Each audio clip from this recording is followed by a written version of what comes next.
I'm Suhwan from Seoul National University, and I'll be presenting our work, CrFuzz, which identifies bugs from multi-purpose program using program validation. This is a joint work with Chengyu from UC Riverside, Yeongjin from Oregon State University, and my advisor, Byoungyoung. Fuzzing becomes a very popular way to find vulnerabilities in the software. For instance, AFL, LeFuzzer, and HongjiFuzz are famous fuzzing tools, and AFL is adopted to ClustFuzz, and LeFuzzer is adopted to OSS Fuzz project to find the bug from open sources with tremendous resource investment. One common thing to note is that these fuzzing tools are based on the coverage-guided fuzzing.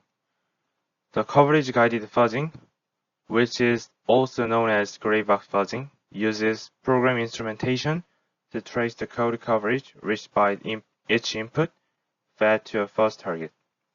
This technique helps fuzzer to explore the deep inside of the program so that it can efficiently find vulnerabilities.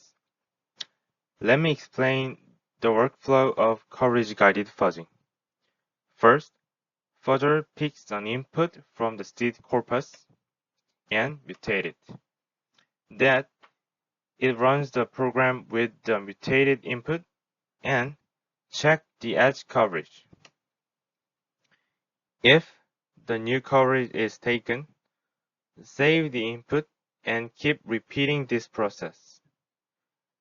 In this way, the fuzzer is able to find the bugs from the programs. As the effectiveness of coverage-guided fuzzing is very well known, many tools and research papers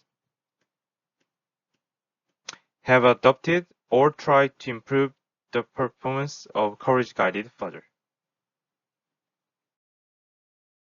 However, we found that there is a hidden assumption of current coverage-guided fuzzers, which became the key motivation of our work. That is, current fuzzers are designed to fuzz single-purpose programs. In other words, they fixed one command line option during fuzzing and do not consider multiple command line options. So, the current fuzzer can handle well the program taking the single command line option. Then, the question is, can they handle well the program taking the multiple command line options? The answer is no. Current fuzzers cannot well handle multiple command line options. Then, why current fuzzers are not suitable for multi-purpose programs? The reason is that the number of combinations of file inputs and command line options are numerous, but the most of these combinations are invalid, meaning that the fuzz testing with these options are meaningless. These are all related to the fact that the fuzz testing alone does not know about the meaningful combinations. I'd like to further point out that this limitation is very critical because many programs are multi-purpose programs. FFmpeg, ImageMagick, GhostScript, and GraphicMagick are the example of multi-purpose program. As I will show later, our new fuzzer, CrFuzz, identifies more than 200 new vulnerabilities from these multi-purpose programs. Explain why current fuzzers are not suitable to fuzz multi-purpose programs. We first explain how the multi-purpose program is working. The multi-purpose program first attempts to parse the file input. If the given input is invalid, the program would be terminated as it is already rejected by the parser. If valid, the program moves on to the processing stage, performing one of backend operations as instructed by the command line option. Let me take an example to better explain this. Assume that there is an image processing program which accept the BMP file as input and outputs PNG or JPEG or PDF file. Suppose we provide the command line option, BMP to PNG. BMP file will be parsed by the file input parser, and then the program will convert it into a PNG file. After the execution, the coverage of BMP to PNG would be like this. Now, suppose we provide the command line option, BMP to JPEG. BMP file will be parsed by the file input parser, and then the program will convert it into a JPEG file. The coverage of BMP to JPEG will be like this. As you can see, the different coverage will be taken as the execution path is different. So it seems that we may easily extend current version of Fuzzer to support multi-purpose program fuzzing. Specifically, the Fuzzer just enumerates all of the given command line options for each mutation. But this approach is naive and inefficient due to the invalid input. The problem of naive approach is that invalid input is only rejected by the parser. Let me go back to the previous example. When we provide the command line option BMP to PNG with invalid BMP file, file input parser will fail to parse it, and the program will be terminated. So the backend is not taken, and the coverage of BMP to PNG is only obtained from the parser. And in the case of BMP to JPEG, with the invalid BMP file, file input parser also failed to parse it, and the program will be terminated. Therefore, the coverage of BMP to JPEG is also obtained only from the parser. As you can see, both BMP to PNG and BMP to JPEG have the same coverage, leading to fuzzing inefficiency. Only the valid input can explore the backends of the program. So, if we provide the command line option, BMP to JPEG with valid BMP file, the file input parser will successfully parse it, and the backend is taken. The coverage of BMP to JPEG is obtained from the parser and the backend.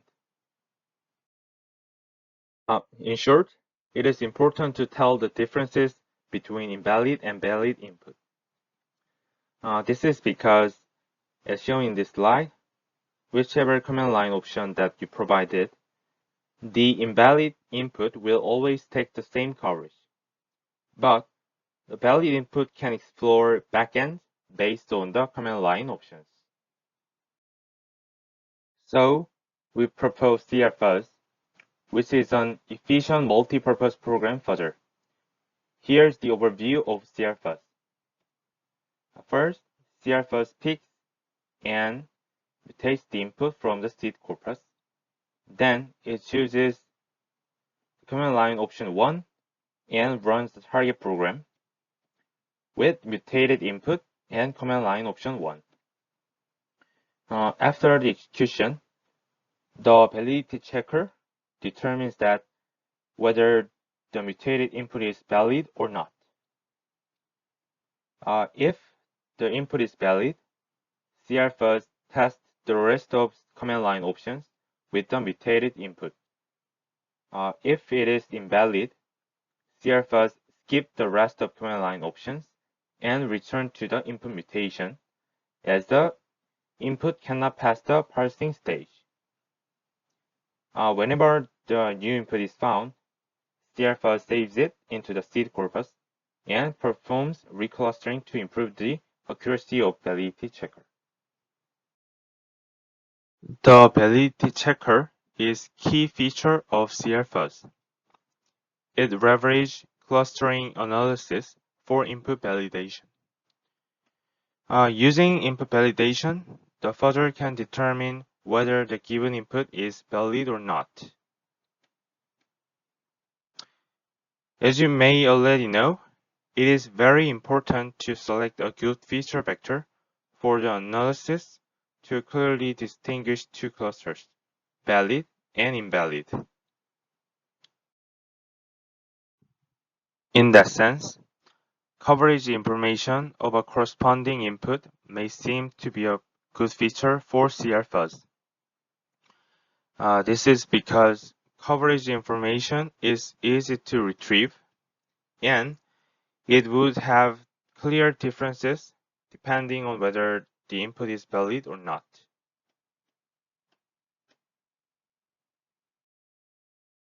However, we found that there is a critical limitation if coverage information is used as a cluster feature vector, which is highly related to well-known issues in clustering, the curse of dimensionality.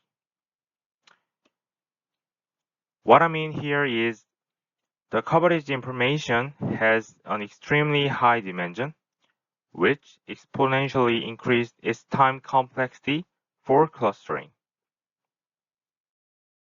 In order to overcome this limitation, we define a new metric, a validity pair, as cluster feature vector. The validity pair is basically two scalar values, v1 and v2, and we reduce the high dimension of coverage to a two-dimensional vector space through the validity pair. The key idea here is in using two reference coverages. One reference coverage represents valid input coverage, and the other represents invalid input coverage. Specifically, V1 is designed to capture the coverage dissimilarity between the given input and the reference invalid input. And V2 is to capture the coverage similarity between the given input and the reference valid input. Hence, the larger V1 and V2, the more valid. The smaller V1 and V2, the more invalid. In this way, the validity pair is a performance efficient metric. At the same time, it can capture the valid and invalid characteristic of a given input. Now, let me show how the validity checker works. First, in order to compute V1 and V2, we obtain the valid and invalid reference inputs for obtaining the coverage of valid and invalid reference input. The reference valid input in CrFuzz implies a well-known good input that is accepted by the target program's parser. Most programs provide a sample working input which demonstrate its basic features. CrFuzz prepares a reference invalid input by generating a completely random input. Since this input is randomly generated, it is very unlikely to be accepted by the target program's parser. Second, CrFuzz obtains reference coverage of valid and invalid inputs from each reference input. As we mentioned before, each reference coverage is used to compute the validity pair of each input. When CrFuzz finds valid input, it converts the coverage of input to a validity pair and projects it into two-dimensional space. The valid input will be projected on the top right side of the space. When CrFuzz finds invalid input, it converts the coverage of input to a validity pair and projects it into two-dimensional space.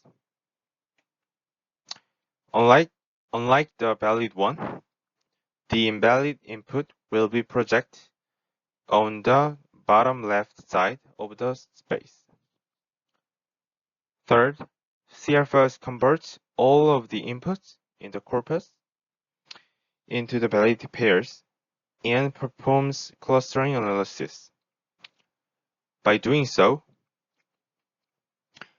the validity pairs are classified into valid and invalid clusters, and then CrFuzz determines the decision boundary in the middle of two clusters. Based on the decision boundary, the validity checker can determine whether the input is valid or not. And during the fuzzing, whenever CrFuzz finds a new input, it performs clustering analysis to improve the accuracy of the validity checker. In order to show the effectiveness of CrFuzz, we plugged in CrFuzz into AFL, QSIM, and MOP Fuzzer to support multi-purpose program fuzzing. In order to show the effectiveness of CrFuzz, we evaluated with the following three key points. First, what is the accuracy of CrFuzz clustering analysis in its validity checker? Second, does CrFuzz fuzzing approach truly improve coverage? Third, what are the new vulnerabilities that are discovered by CrFuzz? Let's check the accuracy of Validity Checker first. In order to collect the ground truth, we manually analyzed the source code of 3 multi-purpose programs and implemented the checker in each program. Based on our evaluation, the overall false positive is always less than 1%, and the first negative is measured in the range from 0.2% to 2%. Although CrFuzz clustering analysis does not give the perfect accuracy, we believe its result is good enough to significantly improve the fuzzing capability for multi-purpose programs. Then, let's get into the second point, whether CrFuzz fuzzing approach can truly improve the coverage. To answer this question, we first evaluated pass and edge coverage with 3 command line options, and we also tested the efficiency of CrFuzz while changing the number of command line options. We evaluated pass coverage with 3 command line options on 9 programs. We ran each program for 48 CPU hours with 3 original fuzzer and 3 CrFuzz augmented fuzzer. In the case of AFL versus AFL plus CrFuzz, AFL plus CrFuzz showed 17.4% more pass coverage than AFL. And in MOPed and MOPed plus CrFuzz case, MOPed plus CrFuzz showed 21.5% more pass coverage than MOPed.